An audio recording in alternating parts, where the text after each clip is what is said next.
In today's tutorial you're going to learn how to make this Celtic knot square. This could either be for a dishcloth or a granny square. You can decide that on your own.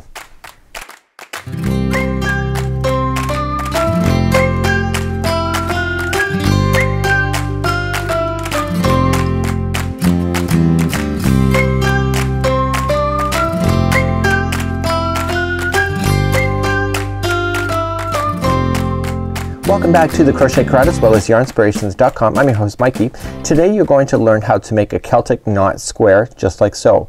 So this is an alternative version versus the other pattern that looks very similar to this.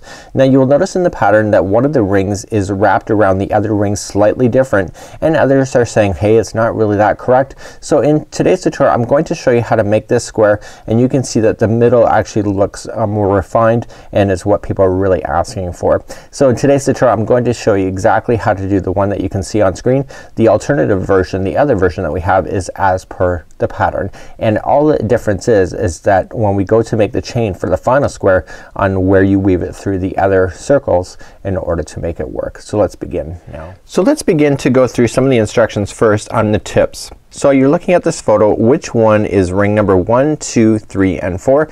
I have put this on here. This is ring number 1. This is ring number 2, ring number 3, and ring number 4. Sometimes it helps to visualize on how they're woven together. You will notice that this ring actually is overlapping 2 of the other rings just like so. So when you go to look at it, this would be how it would look like. You can see that this ring here is overlapping the other 2. So it becomes fairly easy in order to be able to maintain that. The reason why I'm showing you the order of 1, 2, 3, and 4 is that what we're going to do is that we're going to be using stitch markers. In my case I'm just going to use some spare yarn, and I'm going to start laying out how the rings go together.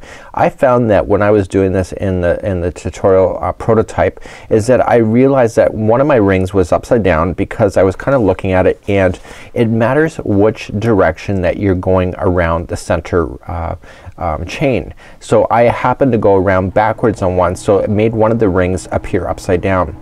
So what I'm going to be doing is that I'm going to get you started, and then I'm going to be using a stitch marker, and I'm going to be placing the stitch marker down on between 2 rings so that it actually forms the rings to be together. So when you're ready to go for the border area, you're going to go a lot faster because you've already got the stitches.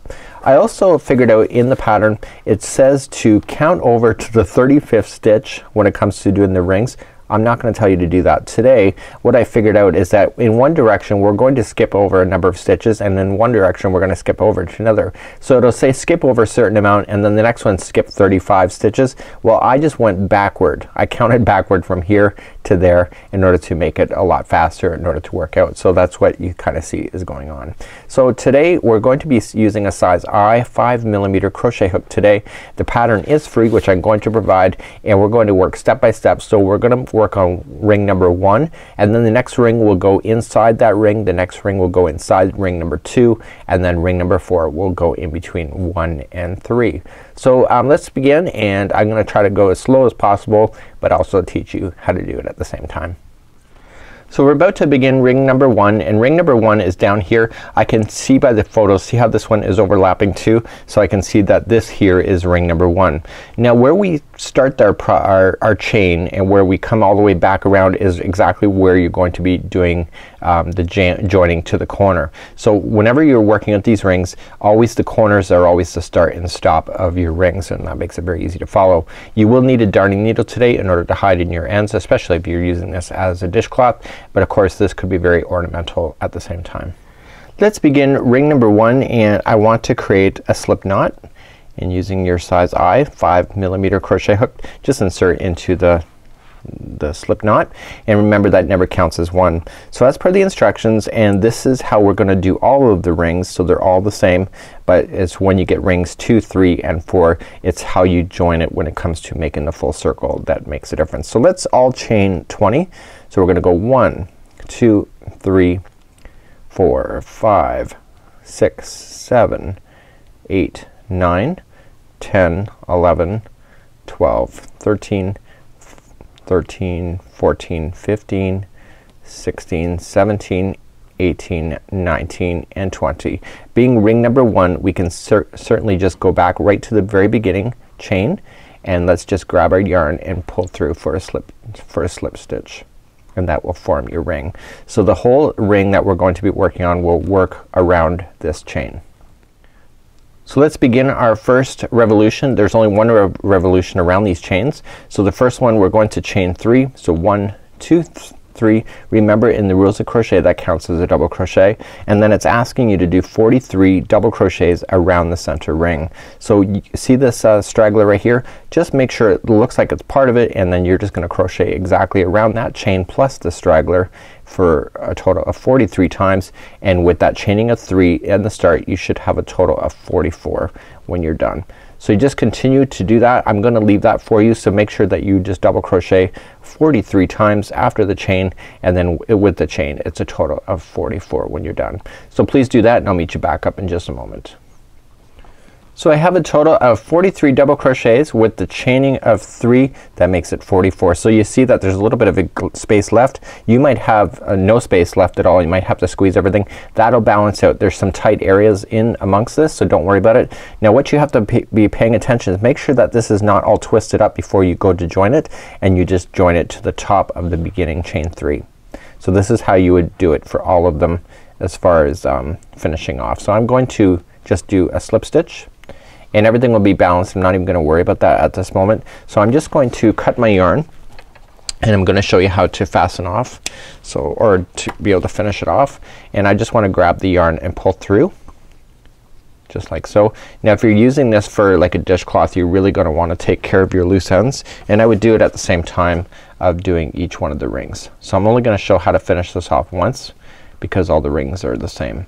So I'm just gonna simply go in the same direction from which I came underneath the stitches. The cotton yarn is very durable, so just make sure you be very careful with your needle, and I want you to go through underneath the stitches for 1, coming back under a different section for 2,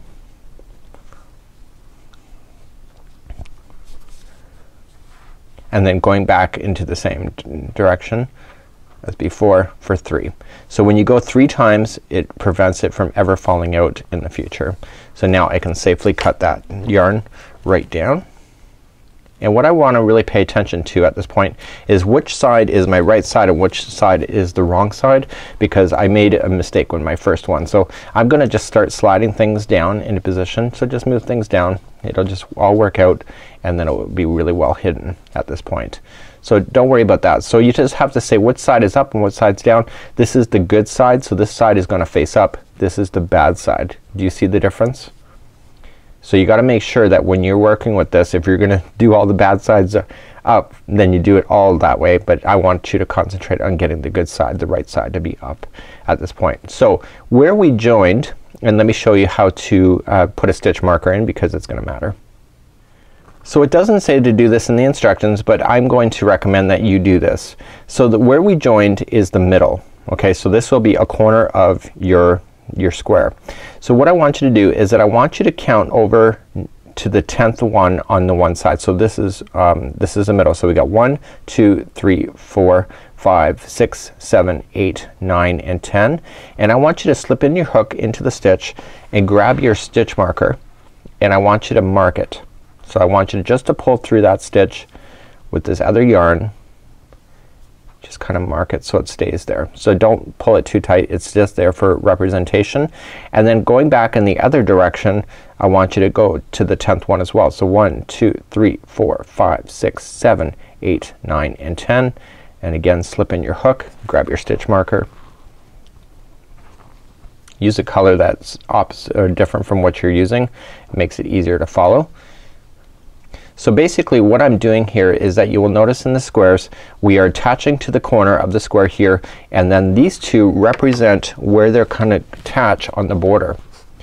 Okay, so if this was a square number 1 right here, so what I'm doing is that I'm marking this stitch over here, and I'm marking this stitch down here, so I don't need to count afterward, and I can actually keep an eye on my pattern when I'm going along.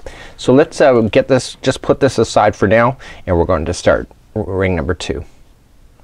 Okay, let's begin ring number 2. I'm just leaving this really close by because we are going to need it in just a few minutes. So I want you to create another slip knot and I want you to create another chain 20 ring, but I don't want you to finish off that ring by making it a full circle with a slip stitch. So let's do it. So 1, 2, 3, 4, 5, 6, 7, 8, 9 and 10, 11, 12, 13, 14, 15, 16 and 17.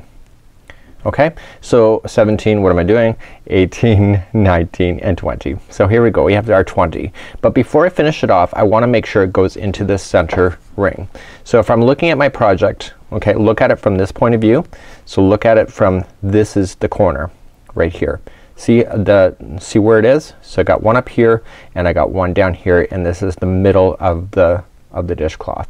What I want to do is that I want to insert, okay, I want to insert like this, that other chain coming in from the underside and pulling it through there, and then with this part here is that I want to form it with the ring. Okay, so just put in there and just grab our yarn and create the slip stitch. So I'm not doing this too smoothly at this point, I have to say, but I just want to just pull through. Okay, so now it looks like it's just about to loop the other side, which is good. So now let's create this part of the ring, and what we have to be very conscientious of is that we're moving in the right direction. So if I, for example, go like this, okay, see how this is the wrong side, and I start crocheting around here, what's going to happen is that it's going to put the ring on backwards. So what I want to do is I want to make sure that this front side is facing me, and I want to start moving down the chain going with it facing me. So let's begin. We're going to chain 3 and we're simply just gonna grab the straggler, just put it like we did before, and we're going to double crochet 43 times. Okay, so when I did it on my tutorial sample, I just did this and I accidentally went in the wrong direction, and therefore the ring was actually upside down, and I did not notice until I was ready to do the border, and I realized I had a ring that was upside down that I couldn't be able to do anything with it. So I had to take apart one ring and redo it right from scratch. So I want you to get 43 double crochets with the chaining of 3. It should be 44, and just move things down and you will notice that it will slip and eventually slip down underneath here, and then when we come back I'll show you some tricks.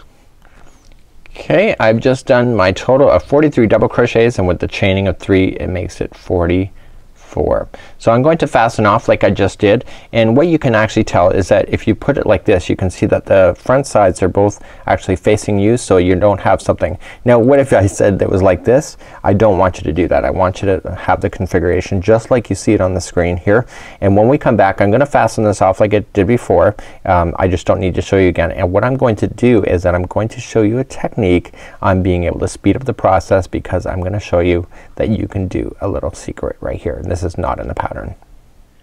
Okay, so here's what it looks like at this point, and I've got it in the configuration of this is circle number 1 or ring number 1, and I got the 1 stitch marker up here. This is the corner, and here's the one at the bottom. So what I want you to do is that this ring here, you can clearly tell which is the starting and stopping. It's right here, and again things will adjust and eventually it'll get better hidden than what it looks like right now, but you do want to see it, so you don't want to get that confused. So let's get our stitch markers out, and I only need 1 this time, and watch what I'm about to do. So I'm gonna go back to where I started, and how many do we need to skip? We need to skip total over to 10. So 1, 2, 3, 4, 5, 6, 7, 8, 9 and 10. Slip in your hook and let's do a stitch marker. So why do we only need 1 stitch marker this time? Because the other one is already technically there, and let me show you the secret to that. So I was thinking about this in my sleep last night, so this is why I'm doing it this way. So this here represents where it would be attaching to a neighbor. So do you see how the 2 rings attach right at the bottom here? So what I want to do is that basically is going to be the representation right down here. So what I want to do is that I want to just make a note where this is and just count over 10. So coming back to the start on the ring, on the second ring, 1, 2, 3, 4, 5, 6, 7, 8, 9 and 10. Okay, and I want to slip in my hook from the underside this time, and I want to come over and just kind of manipulate things and coming up to the, so here's the configuration. Okay, this is not part of it. I want to keep that out of the way. So this is ring number 1. So this side will be up, this side will be down, and this time what I want to do on this one is put the ring, or put the stitch marker coming up here. Okay, so I know that's kind of confusing, but just watch me, just bear with me here. I'm gonna take the stitch marker out that was already there, and I want to put it through both of them this time. So pulling it through both. Okay, so basically this is what it looks like at this point. So you have your base here, you have the ring, this is ring number 1 still, this is your outside, this here is the corner for ring number 2, and this is the outside up here. So by just going through the bottom like I did, I was just making sure that it would sit properly. So the ring number 2 on here, ring number 1 goes over ring number 2, if that makes any sense. You may need to play around with this if this is not making any sense. I'm trying to make it as easy as possible. It's easier to do it now than it is to do it later and have a ring upside down. So let's carry on to ring number 3. Let's begin ring number 3 by starting with the slip knot, of course, and remember what it was, chain 20. So they're all the same.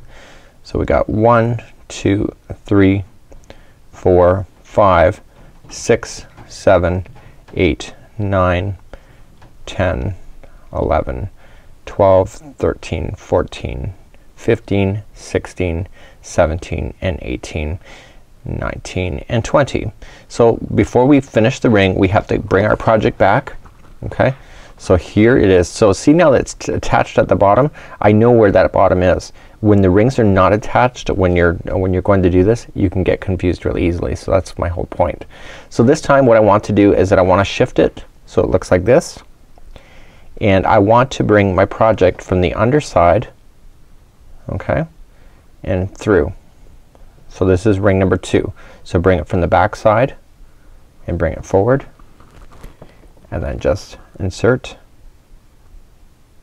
into the first stitch for a slip stitch. Okay, and so now I'm ready to begin this ring again. See where the front side is? It's facing me. So I want to make sure that I go in this direction in order to maintain that. So we're gonna chain 3 and then go around the ring. Make sure you get the straggler in there and go around the ring for 43 double crochets once again. And when we come back, I'll have that done, and then I'll show you where to position your stitch markers for the next part. So this is ring number 3. I'm just finishing it up. I have 43 double crochets plus my chain of 3, which gives a total of 44. So I'm just finishing up as normal, and I'm going to do that off camera, and when I come back I'm going to show you where to put the stitch markers once again, because this is ring number 3. So let's do that. So let's begin to manipulate this once again, and right now this still is ring number 1 that we started with here, and this is ring number 2, and I can tell that because the fact is that they're joined together with this stitch marker over here. So this one is not attached to anything, therefore that's ring number 3. When you don't attach them like I was doing, this is when you get confused on what ring is what when it goes to refer it to the instructions. So this is what I would recommend. So what I want to do is ring number 3, I want to find out where I started, which is right here, and I want to do the same thing with the last stitch marker, and I want to go in the direction of this direction here. So I want to count over 10. 1, 2, 3, 4, 5, 6, 7, 8, 9, and 10. And let's slip in our hook and grab our stitch marker. Just like so. So the other stitch marker then will be back, and it will grab 2 rings on the other side. So let's go back in the other direction. So basically this is what it would look like at this point. Okay, you see that these 2 are together. This is ring number 3.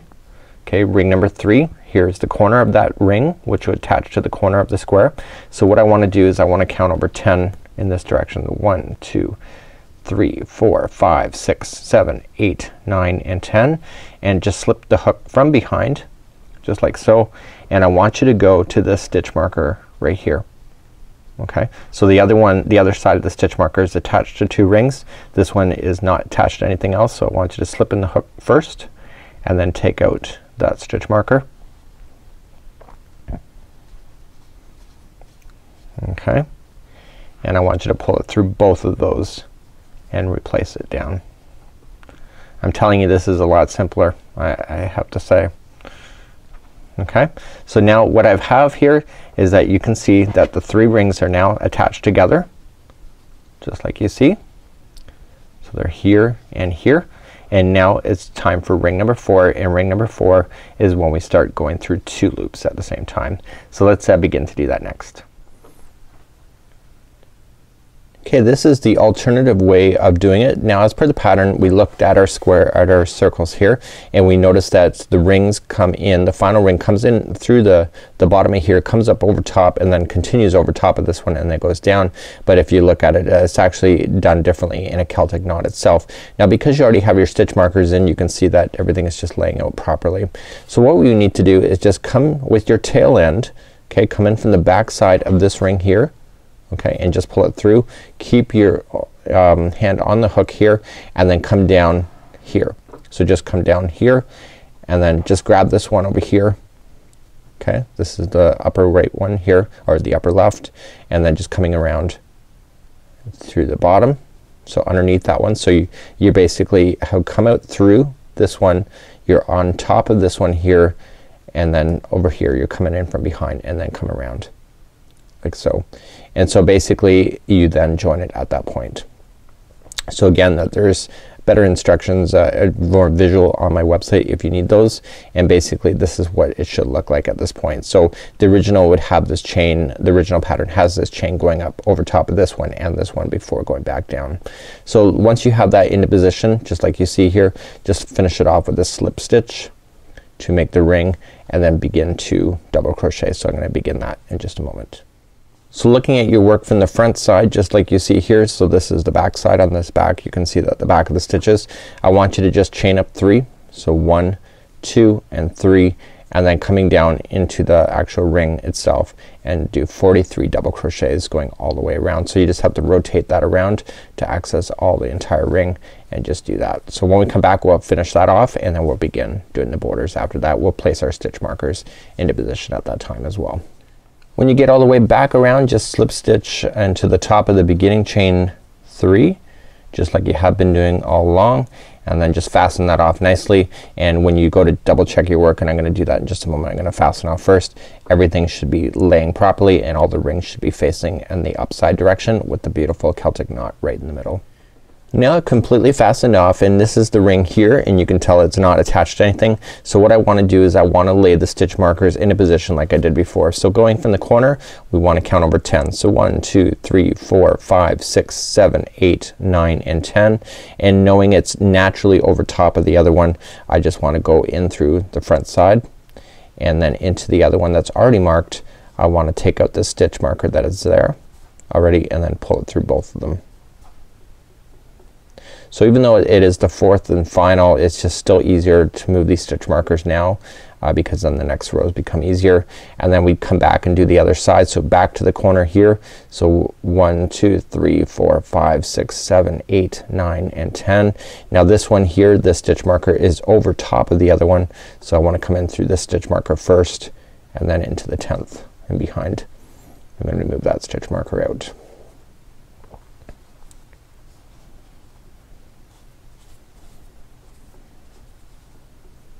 Okay, and then just put the stitch marker through both. So then it's ready to go, and the remainder of this pattern is still the same as far as the instructions.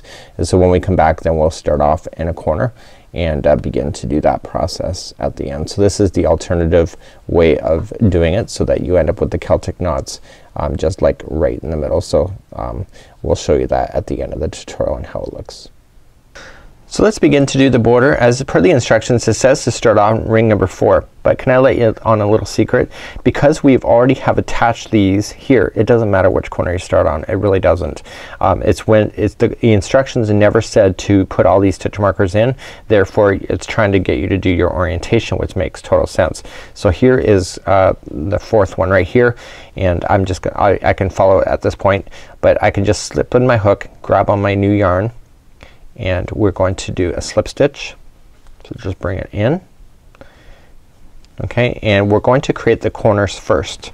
So how we do that is that we are going to chain 1 and then 1 single crochet into the same spot. just like that. We're going to chain 2, 1 and 2, and 1 single crochet into the same spot. Okay, so that is the absolute corner made. There's a corner gap made, and then what it's going to tell you to do is that it's going to tell you to chain 8. 1, 2, 3, 4, 5, 6, 7, 8. Okay, so we got our 8, and remember what it said. It says to skip the 9 and go to the 10th, but here's the thing. Because you already have it here, all you just need to do is just slip into that stitch marker for the one ring and continue to slip stitch to the other ring where that same stitch marker is, and then that's where you're going to single crochet. And then once you have that in, you can safely remove that stitch marker out. You don't need it anymore. See, you don't need to do all that counting that it's requesting you to do. So we're going to then chain 8 again. So 1, 2, 3, 4, 5, 6, 7 and 8, and we're gonna come to the next corner, which is the start and stop of the ring, and we're going to single crochet, chain 2, single crochet into the same spot. Okay, see how much easier it is because you don't have to count. You can just look for the stitch markers. So let's begin another side. So we're going to chain 8, 1, 2, 3, 4, 5, 6, 7 and 8, single crochet exactly where those stitch markers are. So you're gonna go through the one ring and then going through the stitch marker on the other ring. So the same stitch, and do a single crochet and then pull out your stitch marker once you're satisfied that's safely in. That's out. Then you're going to chain 8. So 1, 2, 3, 4, 5, 6, 7 and 8. Again, come to the next corner and just go into the corner stitch and single crochet, chain 2, single crochet, same stitch. Okay, we're moving to the next side. So it's chain 8, 1, 2, 3, 4, 5, 6, 7 and 8, right where you have the stitch markers again, going into the first ring and then go into the second, just like there, and single crochet that, and then remove your stitch marker out.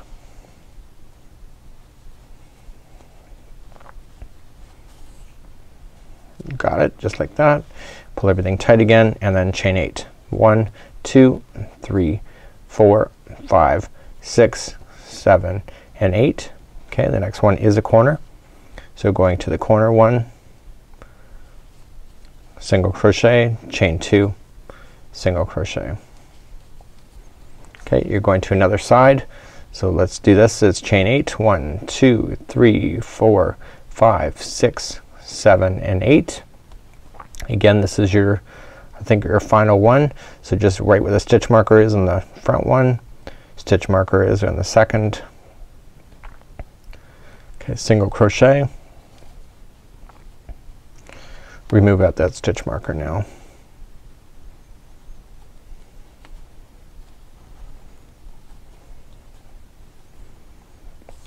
There you go. Okay, and then we're going to chain 8. So 1, 2, 3, 4, 5, 6, 7 and 8, and then we just join it to the beginning single crochet that we started with over here.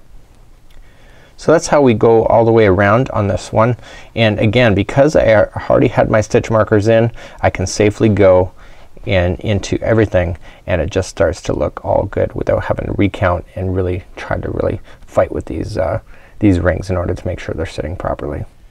Let's begin round number 2 of the border, and again it's very, very simple, and all we're just gonna do is into the chain 2 space we're just going to slip stitch first to begin, and then chain 2, 1 and 2, and then 1 half double crochet into the same chain 2 space. But we are going to turn a corner, so what we're going to do then is that we are going to chain 2, 1 and 2, and then we're going to put 2 more half double crochets into the same space. So the only complicated thing is that you have a single crochet here and a single crochet here. You just have to fill in everything.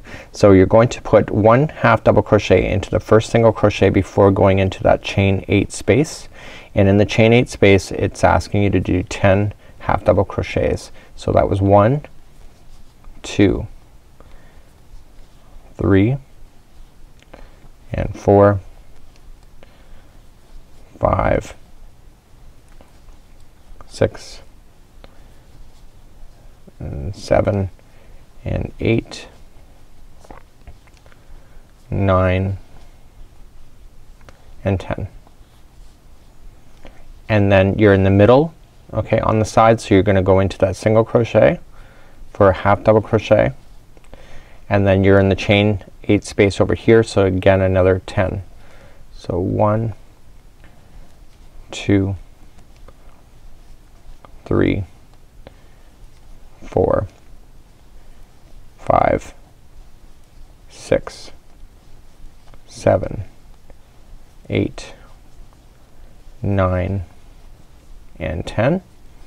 And before you go to the corner, you have to put in 1 half double crochet into the first single crochet that you run into, and then you're into the chain 2 space right here, and there's going to be 2 half double crochets, chain 2 and 2 half double crochets again to turn that corner, like so.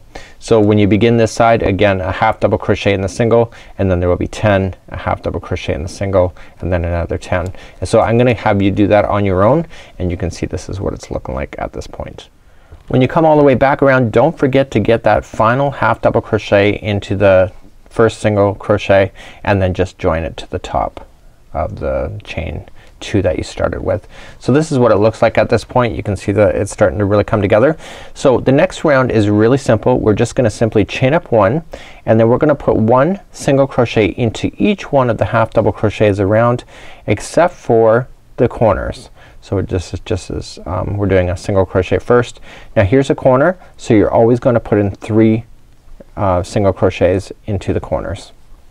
And then we start on the immediately in the next side again, and then we just we just single crochet into each one of the stitches going all the way around. So just be very conscientious of the corners as you go. Now if you're doing this as an Afghan square or anything that you want to attach more squares to it, this is the final round for you, and in the next round when we come back we're going to be doing the crab stitch or the reverse single crochet in order to really finish this off nicely. In order to do that, if you do the reverse single crochet, it'd be really hard to attach it to a neighbor. So if you're doing this for any other projects that you want to attach with, this is where you're going to stop on this particular round. Okay, and coming all the way back around, I'm just still single crocheting into every one except for the corners. I did 3, and now I'm on the last stitch, so I just want to join with the beginning like so. So if you're doing anything else for this except for a dishcloth, or you want to attach it to a neighbor, this is where you're going to stop.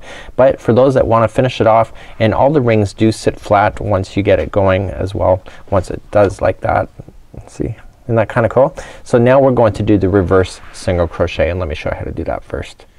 To do the reverse single crochet, it's also called a crab stitch, that you want to literally come into the stitch, so from where you came. So normally you would just go always in the same direction.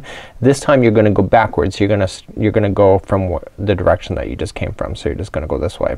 So to do that, we're just gonna come to the next stitch in behind and just go in and grab this yarn and pull through, and then pull through 2.